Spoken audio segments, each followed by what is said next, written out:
Aviation history in Bengaluru.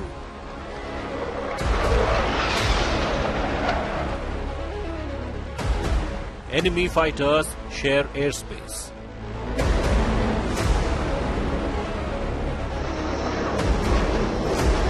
Big war of the stealth fighters. India's stealth jet 11 years away.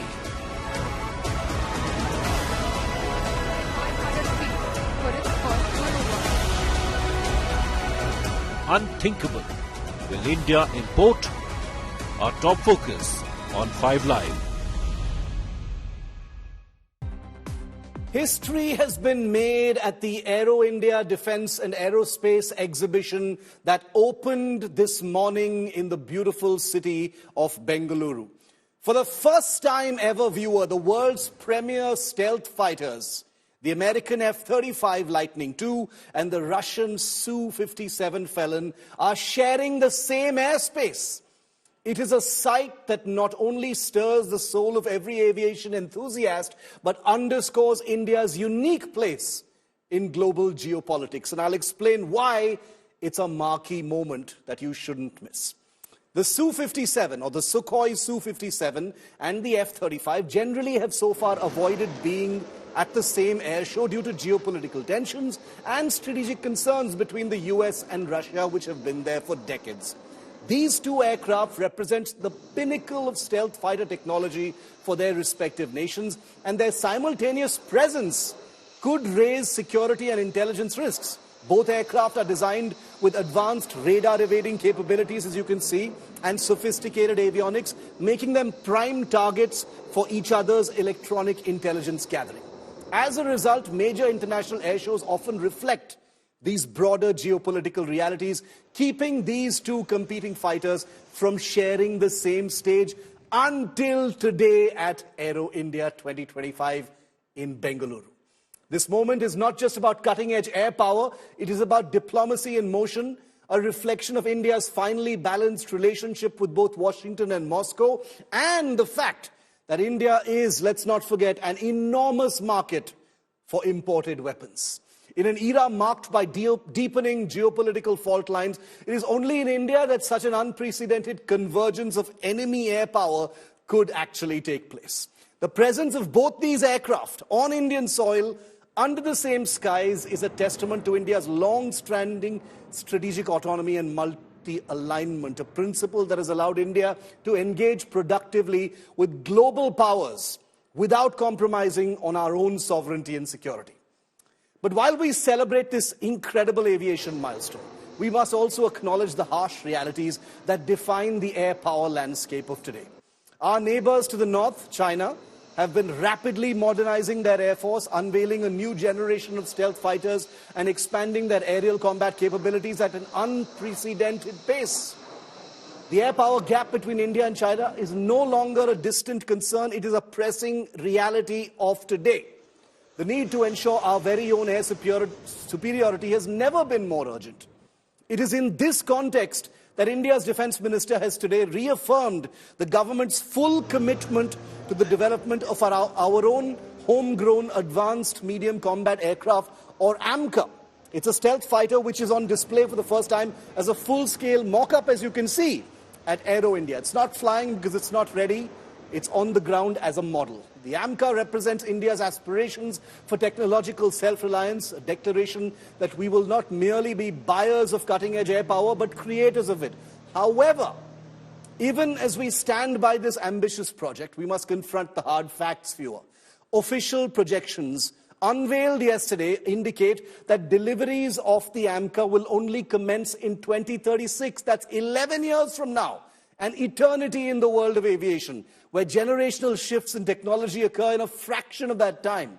By then, the very definition of air superiority may have changed, and the pressing question before us is whether the AMCA, despite its promise, can remain relevant in the battles of the future. The Indian Air Force finds itself at a critical crossroads. Should we stay the course and rely solely on the AMCA, even as the world accelerates towards sixth-generation air combat and more? Or should we take the difficult turn and consider the possibility of importing stealth fighters to bridge the gap. To me, that's unthinkable. But is that a reality that India will have to face?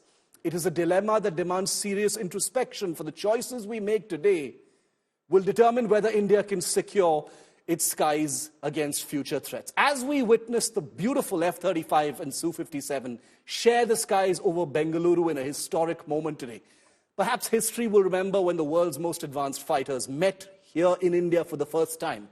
And we did not just marvel at their presence, we charted the course of our own dominance in the skies. And that brings me straight to my next story. India may have dilemmas about its future piloted aircraft, but India is riding the wave of being on the very cutting edge of something that could change the very paradigm of air power in the future. What you're looking at here is an animated concept of India's own loyal wingman drone. Think of it as an assistant that fighter pilots will have in the air. A pilot gets into a cockpit, but he also has what is called the cat's warrior. This is something that is being pioneered by Hindustan Aeronautics Limited and will be taking its first flight this year.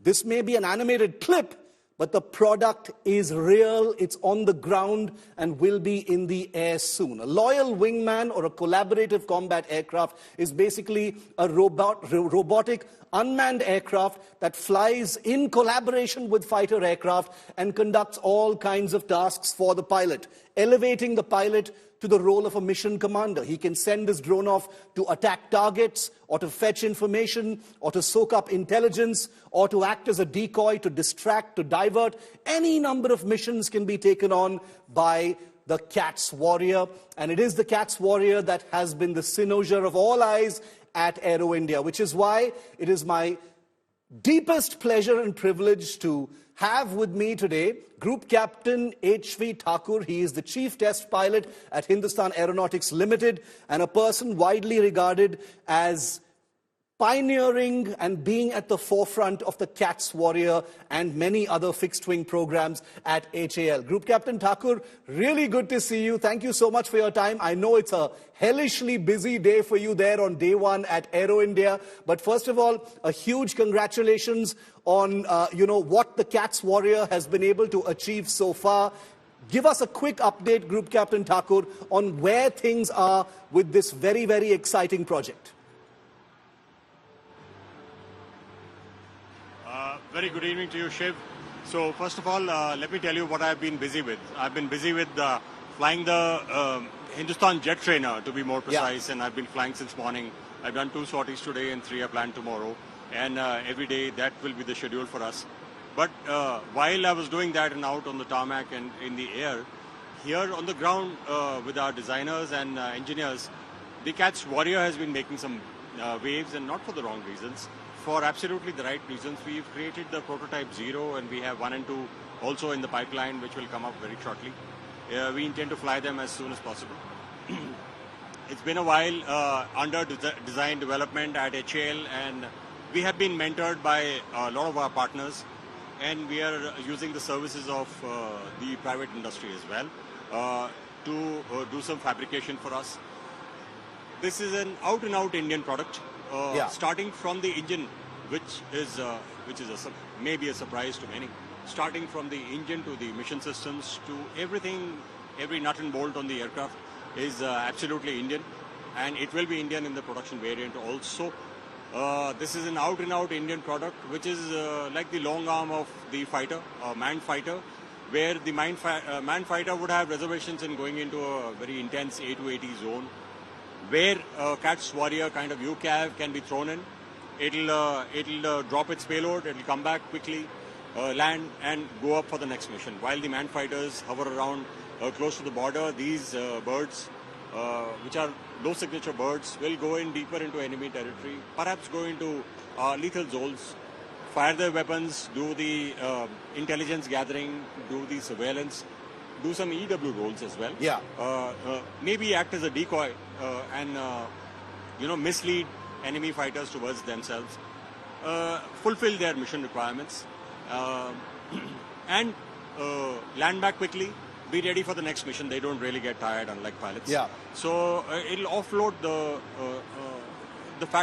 very fact that pilots get tired, humans get tired.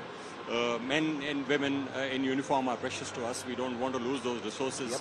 So this is like for every manned fighter, if you get 3 or 4 unmanned machines which are there as wingmen to them, loyal wingmen to them, and they go ahead of them, you immediately have a fighter force which is rather than 700 aircraft, you have 2,500 aircraft within no time.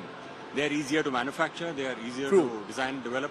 Of course, we have to cross a few humps before we say all of that. But that's what combat air teaming system is all about, and we are in the big game, and we are ahead of the curve. And let's see where we get for the Air Force, Navy and Army. Really, really good to hear about progress. And, you know, I think the interest in Cats Warrior is very, very, it's something that is totally justified. I'm not surprised that we've seen so many crowds of people taking pictures of the Cats Warrior. But Group Captain Thakur, you know, you wear a couple of different hats. You're a pilot, but you're also a developer. You're at the forefront of developing this. Could you throw some light on what the challenges are in developing an unmanned combat aircraft of the kind that Cats Warrior is, as opposed to a crewed or a manned fighter? What are the differences, and when do you think, in your view, the Cats Warrior will fly for the first time? See, if let me shatter some of the perceptions which are there. Developing an unmanned aircraft is easier than developing manned fighters. What is difficult about unmanned aircraft is to operate them. To operate them is a little bit of a mess, because you have to have a lot of systems in place to have them take off, land safely and in large numbers. Like you have fighters which get airborne in 4s and 8s, and you see Surya Kirans, 9 aircraft or 10 aircraft are airborne together. That's very, very difficult to do for unmanned aircraft. Whereas, and that's where I shatter the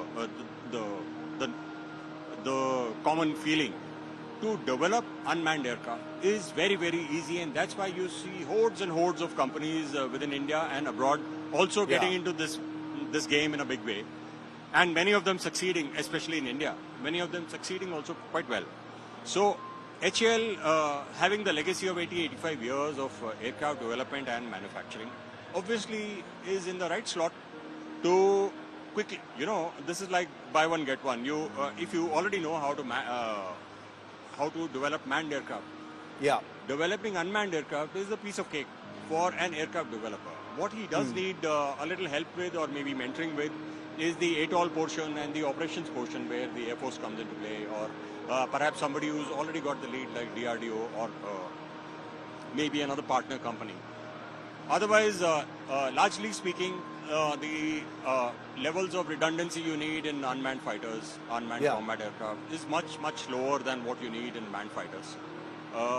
The extent of development, the number of years that is required for development is much shorter for unmanned aircraft, and this is literally, this can be, while you may be producing manned fighters in the factory, at the back door of the factory, you could produce equal number of unmanned fighters, absolutely within the same budget and within the same project.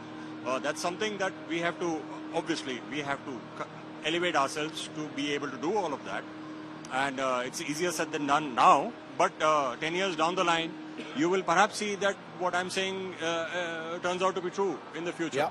And that's where everybody is headed, and we are right on the curve, and I think we are up to the challenge of this disruptive kind of combat, where this is the only way to beat or be at par with a very, very large adversarial force.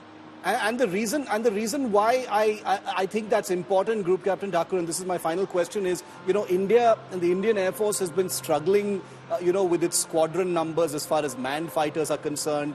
There are various challenges as far as squadron numbers, fleet strength, etc. concerned. Now there's a dilemma over whether we may need to import. All those challenges are there before the Indian Air Force right now, which is why something like the Cats Warrior, as you're saying, could be, something that we focus on, because it's going to change the paradigm not very far into the future. In fact, it's already happening now. It's going to be a force multiplier, which will actually help us bridge some of those gaps. Isn't that true? That is, while that is true, we still have to cross a few very important obstacles, which we haven't yet done. So I'm not saying all the challenges are in our pocket and we've overcome them. But like I said, it's easier to develop unmanned aircraft, unmanned combat aircraft, easier to develop than developing manned aircraft, which DRDO, HAL, ADA has been doing for quite some time now. And HAL definitely has been developing helicopters and jet trainers, etc. For a long, long time. So for a company or an organization like this, a 2-ton aircraft, which is used to developing an LCA kind of aircraft, which is a 14-ton aircraft, is literally a piece of cake. Yes, we have to invest in it big time. We have to invest resources, manpower, and the time of our leaders in this. And when we have our CONOPS right and we have figured out exactly how to use these, where we as pilots in the industry are forming the bridge between the developers in the industry and the Air Force, Navy and Army. When we bridge this gap of understanding between the engineers and the operators, then we will come out with a great solution. Hopefully Catch Warrior will be that first of solution. It will be a minimum viable product which can be straight away launched into combat. And subsequently we'll have bigger and bigger variants which are perhaps not so easy to make, a little more difficult but still easier than making manned fighters. So while ADA and HAL may be developing AMCA and DBF and LCA Mark II, this is the low-hanging fruit which has to be utilized by the industry strength that we have. Low-hanging fruit, but the very, very leading edge of air power and something we cannot afford to miss. And it's really so good to see someone like you, Group Captain Thakur, there taking care of this personally. It means a lot to you, and it means a lot to all Indians to watch, someone of your caliber leading this all-important project that's going to bear so many fruits for us as a country and national security. Thank you very much, and all the very best to you and your team going forward with Catch Warrior and everything else that you're involved in. Thank you very much, sir. Thank you for your time.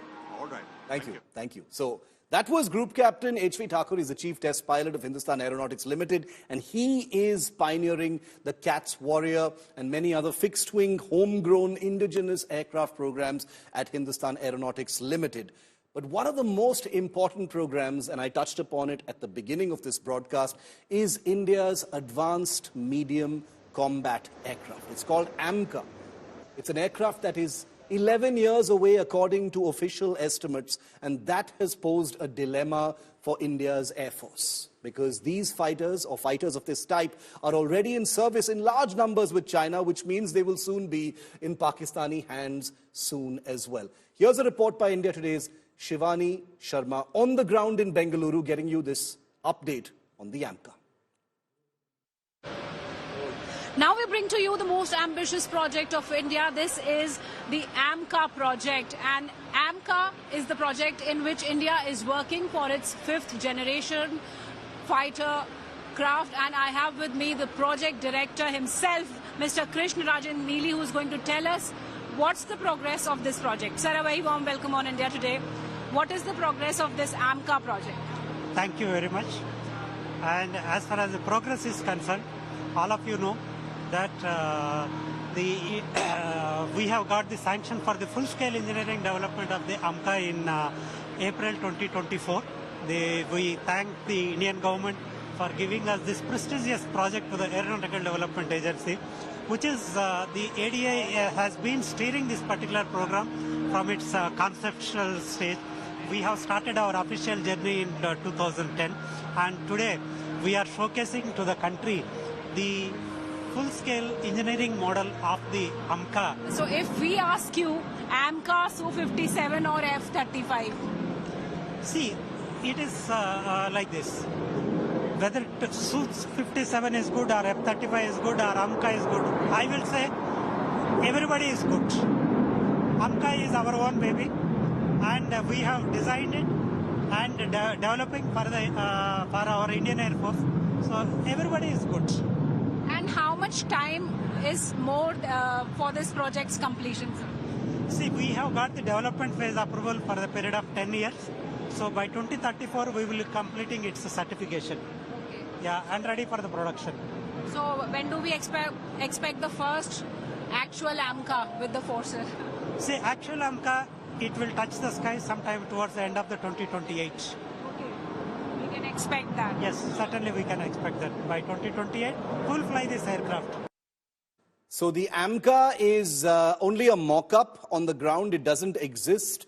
It's still many years away from even a first flight. And according to official information released, like I said yesterday, it will only begin delivery to the Indian Air Force sometime in the next decade, in the middle of the next decade, 2035, 2036, which means the Indian Air Force will have to wait for a whole decade before the AMCA actually comes online. And like I said at the beginning of the show, 10 years is an absolute lifetime when it comes to how fast military and combat capabilities are actually changing. The generational evolution of these technologies mean that there is a real fear that once the AMCA actually comes online and is ready for service, it may not even be an authentically contemporary aircraft. Shivani Sharma is live with me from Bengaluru, and she's been interacting with all our amazing aerospace scientists who've been leading these fascinating projects. Shivani, it's a difficult position that the Indian Air Force is in. You know, the Aero India show is fabulous. The images are amazing. The sounds are amazing as well. I wish I were you. I wish I was there. But the Indian Air Force is in an unenviable position where it needs to make a decision on whether to pursue, indigenous projects which may not come for many, many years, or, resort to the very difficult, unthinkable, proposition of importing fighters. Shiv, this is a challenging situation for the Indian Air Force, and we've been talking to the Indian Air Force's Chief, Air Chief Marshal AP Singh, and also Defence Minister Rajnath Singh yesterday in the press conference. We asked the same question. We said that the Su-57 is here from Russia, the F-35 is from Russia. Both of them are eyeing the Indian markets, and you are now progressing with AMCA. So what are the possibilities? So they said that we are keeping our options open. Even if AMCA is taking a little more time, we are keeping our options open. We can consider these aircrafts from Russia or any other country or America to be a part of our forces, because we need these fighters. The fifth generation fighter jets are required for the challenging situation we are in. So AMCA is also progressing. We were talking to the project director today, and he told us that by 2028 end, we can expect the first AMCA to be in service. So that's the timeline they expect, but it's a long way. It's a tightrope which the Air Force is walking, and we have to see what they have to what they'll decide. But yes, for the first time, when Su-57E is here, along with F-35 from US, the possibilities are going high that India can make a choice between these two or any other fighter aircraft from these countries. I personally hope that India doesn't need to import either of them. It's nice to enjoy these fighters, admire them, but importing them is an entirely different paradigm. But there is a threat scenario that cannot be ignored. The gap is very, very real. The Indian Air Force is between a rock and a hard place right now. And like you correctly said, Shivani, it will need to make a decision. We'll have to see what that decision is. Enjoy the rest of the show, Shivani. We'll keep coming back to you to get all those amazing pictures from Aero India. It's already made history on day one itself. We'll have to see what else is there in store. Shivani, thanks so much for being with me. Well, yesterday, on a day right before the Aero India show actually kicked off, something very unusual happened. The Indian Air Force chief got into the cockpit of a Tejas fighter, and his co-pilot, the man sitting in the back seat of that twin-seat Tejas, was none other than India's Army Chief General Upendra Dwivedi. That's right.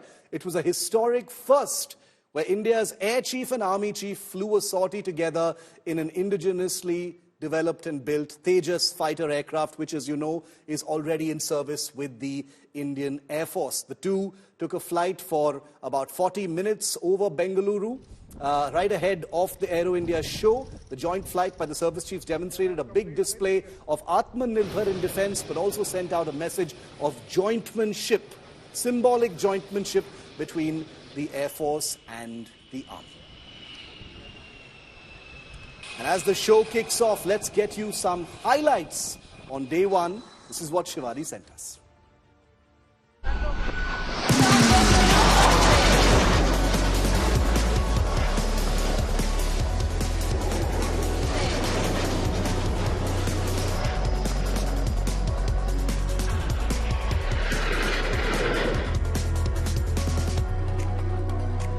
What you see behind me is the Surya Kiran aerobatic team in the skies of Yelahanka, Bengaluru at the 15th edition of Aero India. You see the skill, the discipline and the fearlessness of the pilots of Indian Air Force, and that's how they are roaring in the skies of Bengaluru, where people from 150 countries have come here to witness the enhancing might of India.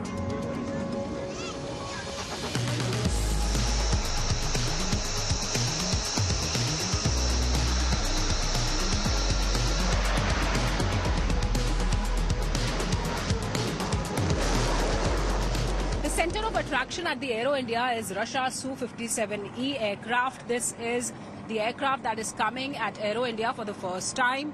And when we talk about Su-57E, this is a fifth generation multi-role aircraft. This fighter is a stealth aircraft which is used for multi-operations during a combat. And when we talk about Russia's and India's collaboration, India has been relying upon Russia for a number of its aircraft, be it the Su-30s and other aircrafts also. And now, once again, when India is looking for the fifth generation multi-role aircrafts, Russia's Su-57 is once again here. They are eyeing India as a big market. And not only Russia, but America has sent its fifth generation F-35 fighters to India's Aero India, where 900 exhibits have come from across 150 nations. And Su-57E, which you can see here, is the attraction for the aviation experts, enthusiasts, and also the defense companies who are coming here. So this is the Su-57, and also the representatives of the company are here with the Su-57.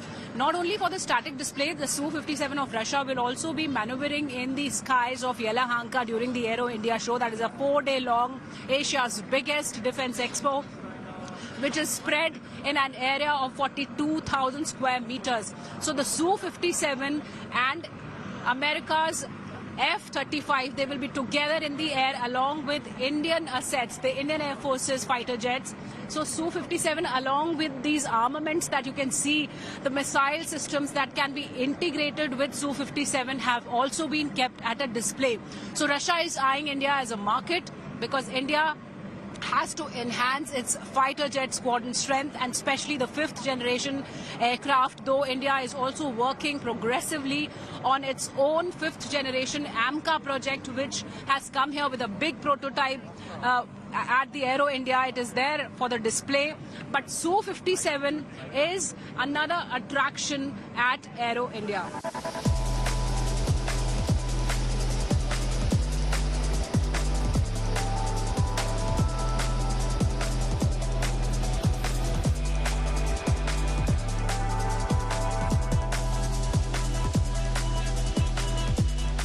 It was a pleasure, of course, to fly the Army Chief, and I think he put a lot of trust in me, who doesn't fly regularly, to come and fly with me, share the cockpit. So, and he's an amazing flyer. I gave him controls, and I think if he had joined the Air Force, he would have been the chief, not me.